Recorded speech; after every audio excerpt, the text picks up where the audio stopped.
It is December the 16th, 2020, and today we got kind of a different Menorcan Mullet report. I wanted to share with you guys some of the obstacles that I've been facing and uphill battles I've been trying to get on top of as far as being able to bring you guys some more drone footage from the site. So what I'm going to do is this is a recording from a teleconference today regarding approvals for the site. And I'm going to throw some pictures up just so you guys can kind of look at the ship, its proximity to St. Simon's and Jekyll. And we'll let the recording run. I understand this, for some people, this isn't their thing, but I want you guys to have the opportunity to listen and kind of understand what's going on with me and the situation out there. Joining us as well, because I have Mr. Reed as well. It'll be just me from Eastern Service Center. Okay. All right. Well, we can get started. I thought more was joining. But anyway, let's get started. The phone call is being recorded, not on our end, but by Mr. Jones. Okay. So just to make everybody aware of that. But we wanted to start off with the procedures. I'm Wendy Muhammad from headquarters, and we have Justin Rose on the phone from the service center. And basically, we are the liaisons, basically me for Lance and for Drone Zone for Justin at the service center. So the conversation, I wanted to have the conversation because the facilities reached out to us, the headquarters, to let us know that communication from Mr. Jones, from you, Mr. Jones, they were receiving numerous communications from you. Yes. And we really dissuade communications directly to the facility. That's not something that we like to promote, or we try to definitely curtail that, if not eliminate that, because we're trying to keep the awareness, the highest awareness, safety awareness up at the facilities, and we don't want to provide distractions within the operation. So that's why we were asking any communication not go directly to the facility, but definitely come to me and or Justin, whichever one you will feel, could best help serve you, which both of us can at any time. But now I want to get into, let's see what your concerns are. Why were you calling the facility, and what did you need addressed, or what did you need answered?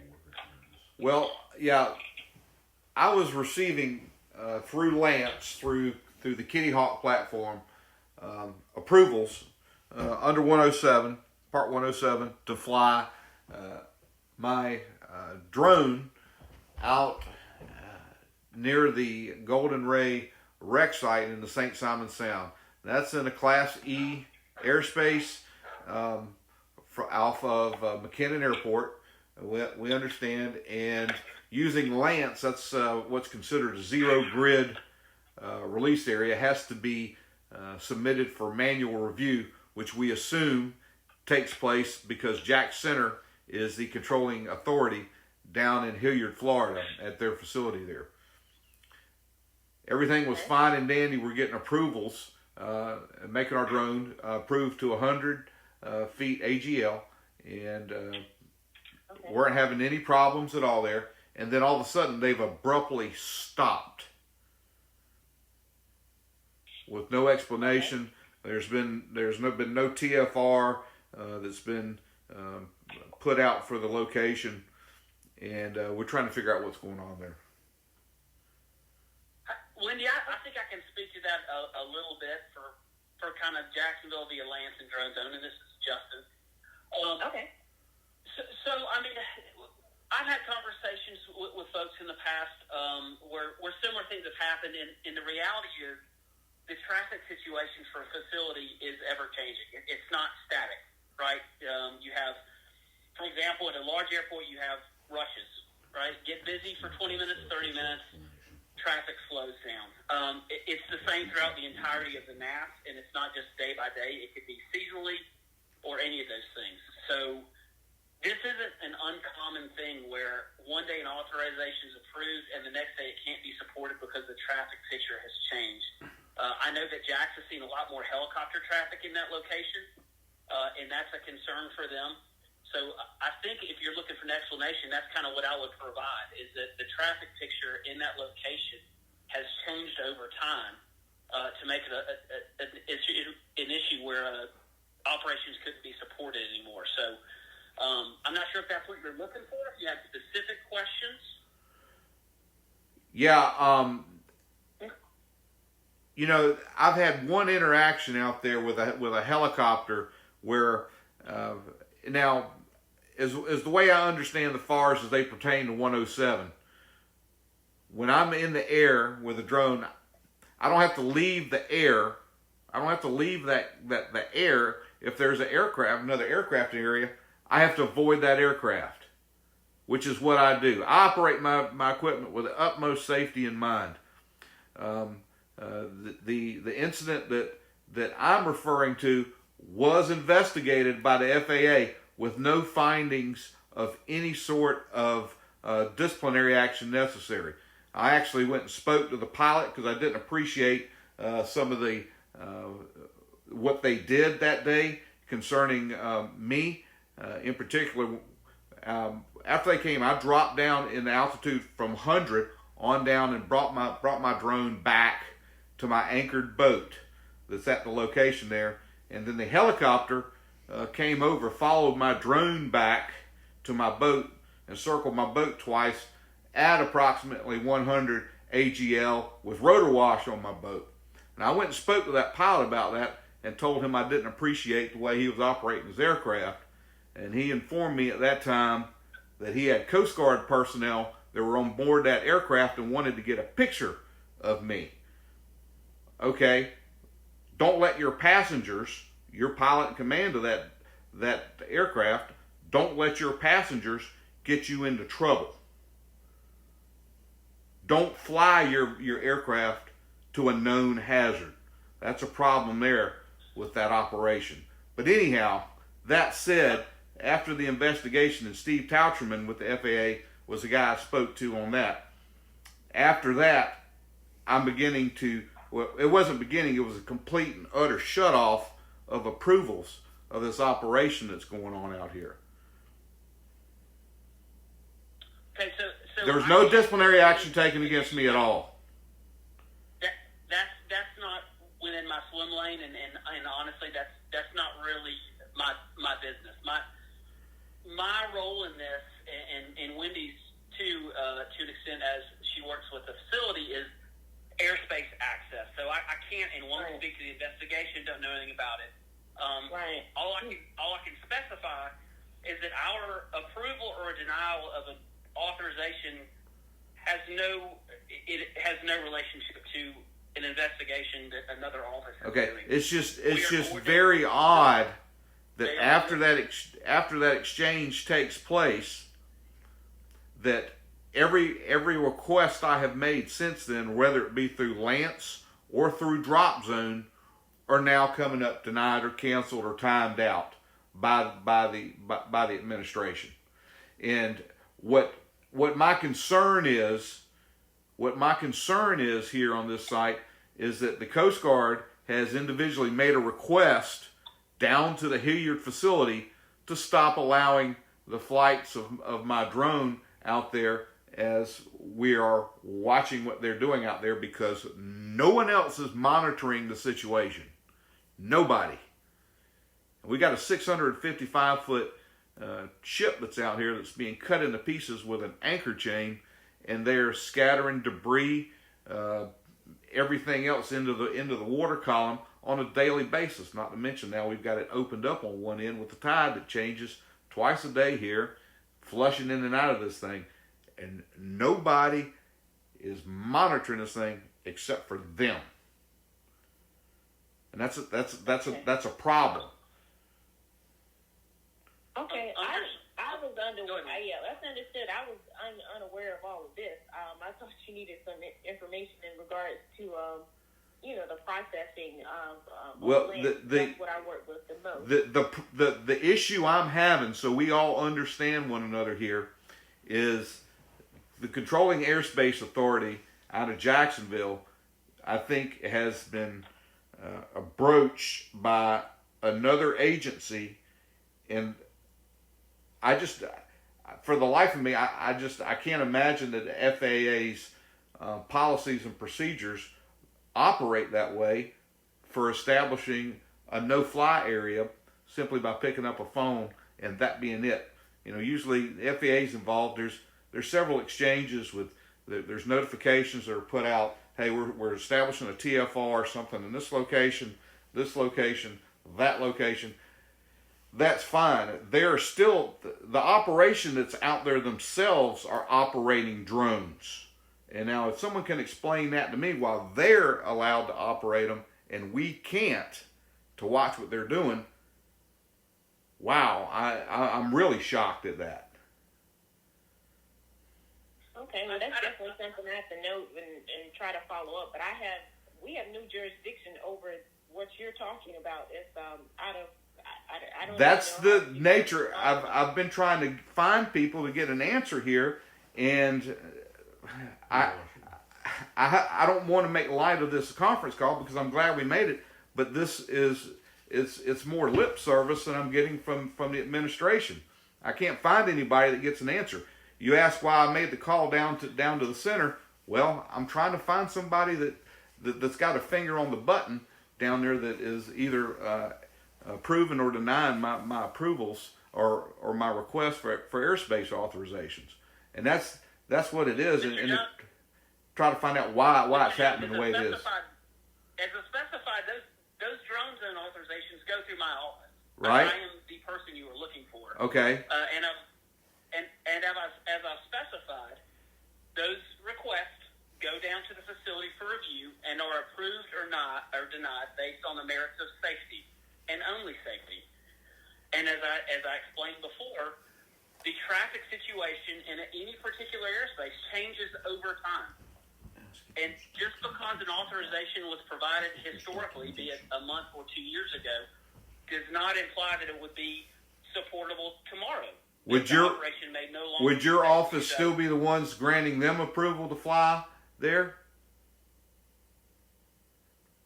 I'm not sure who they is in particular. The salvage operation. Those guys that are involved with the salvage operation. Existing authorization that's been there for a time. Yeah, I'm mainly referring to the guys that are doing the salvage operation. When I say they, that certainly could go through my office. Yes, that absolutely could go through my office. Yes, sir. I mean, that absolutely could go through my office. So the answer is going through your office, and you are approving them. Why are you approving them and not me? Well, yeah, I'm just trying to understand why there's approvals on one side and then not approvals happening on the other on for somebody else that's out there watching them, and that's the biggest problem I'm having right now. If they're allowed, if they're being granted authorization in the airspace, it would seem that we're going to continue to allow this other operator who's operating under the confines and within the boundaries of the 107 certificate to do what he's been doing. Each application is looked at individually. That's how that's looked at. So, I mean, your application may look different than their application, and the mission profile may be different. So, again, we don't look at one and then look at another and say, okay, let's approve this one. We don't approve that one. We look at every single one and coordinate with the facility, and it's looked at based on the merits of safety specific to that authorization. Ask how much is available for you. Well, if so, I mean, has your office been contacted by the Coast Guard to stop allowing drone operation up there, or is this strictly a decision that the FAA has made on their own?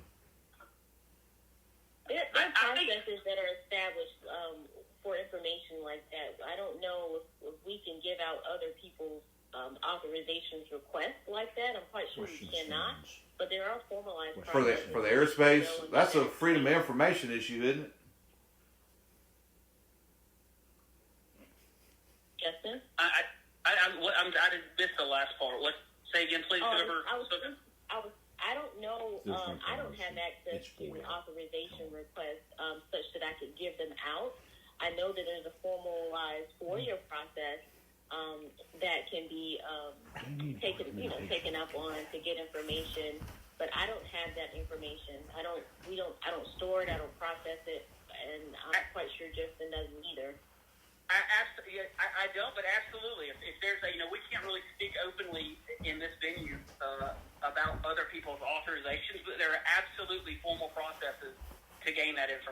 The FOIA process is definitely one of those. Documentation of the traffic we're talking about. Okay, well, yeah, I can understand. I guess that'll be our next thing, is to try to figure out through the Freedom of Information if we can get that and try to figure out why it's happening the way it is. Guys, I'll tell you right now, we're just really fearful that this is turning into a cover-up of what's going on out here surrounding the circumstances. I don't know if you guys are aware of what's any of the history that's going on with this thing, but if another agency, in an effort to protect themselves and what they have allowed to happen out there, and they pulled you guys into it as the authorizing agency, you can understand I've got a concern there, as you guys probably should be as well. This thing is turned into an ugly mess. There's been some lawsuits that have been filed, and the agency that is currently in charge of this operation out here is the one that's they're trying to, it's not a governmental operation. It's being conducted by a private contractor under a contract with an insurance company. They're simply out there, A, to approve the operation, and then 2, they're supposed to be monitoring the operation. And part of that monitoring has become, hey, we gotta kind of monitor ourselves and what's being put out in the media. And that's our biggest concern. And we certainly didn't want you guys to get drug into something that you guys may not be completely aware of what's happening up there. No, so let me clarify this. So you are a part of the agency that is conducting activity. I'm kind of negative. Now. I'm an independent journalist up here that's documenting the removal of this ship out here. Okay, I understand. I empathize with your concerns. Full disclosure, I actually used to live down in St. Simon, and I can assure you our only piece in this is looking at the safety of the NAS, right? And that may be approvals, that may be denials. And I can't tell you what will happen going forward. Any other authorizations you put in, I do want to make sure you understand the process. I want to be forthcoming with how we look at them. I want to be forthcoming with the fact that one day it may be yes, one day it may be no, and the timelines may stretch. If we can leave this conversation with you telling me that your office has not received any outside request or influence from another agency about shutting down other operators from drone operations surrounding the Golden Ray wreck site, then I will feel pretty good. I'm going to continue to pursue my approvals, but I'd like to hear you say that we know we have not. I have been on phone calls with both the Coast Guard and Jacksonville Center, and we discussed an increase in manned traffic operations down there, and that is the extent, and I will provide you that. I will not speak further on it at all. Yeah. The only conversation we've had, which is directly relevant to airspace authorizations, is there is an increased presence of manned aircraft in the vicinity. Okay. I know that they've had other UAS operations out there. I've seen them happening myself that have not been authorized and have been conducted outside of the Part 107, and I'm sure without approval. I understand their concerns about those, but for someone who is operating within the confines of an approval and is doing things the way that they are legally supposed to be doing, to deny that individual from continued operation is an issue. We don't tear up the roads because people speed on the roads. We deal with those cases as they occur. That's simply one of my parts, Okay. All right. Understood. All right. We're going to continue to send our requests through both Drop Zone and through our Lance platform seeking approvals, and we'll go from there. We hope that the air traffic will allow us to fly at our 100 AGL, which we have not broken that, and continue on in a safe manner. Safety is key. We understand that, and we want to operate inside the confines of safety and responsibility. We don't want to jeopardize our ticket for operating foolishly or recklessly, but we do want to document what's going on out there. Understood, and we want to let you know that we appreciate your diligence in doing that, and we are more than happy to coordinate any and all of those authorizations and look at them on their own individual merits from a safety perspective on your behalf. But we do sincerely appreciate your diligence in that. Thank you very much, and I have no more comments or questions, and I thank you guys for your time. All right, Mr. Jones, thank you. You're welcome. All righty. Thank you. Bye now. Take care, everyone. Bye.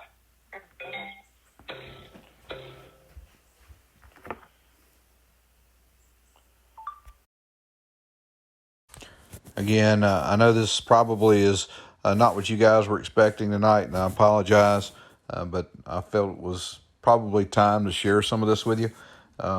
If you like what you see, please subscribe and feel free to comment. We'd love to hear some comments on tonight's topic. Thanks. Stay safe.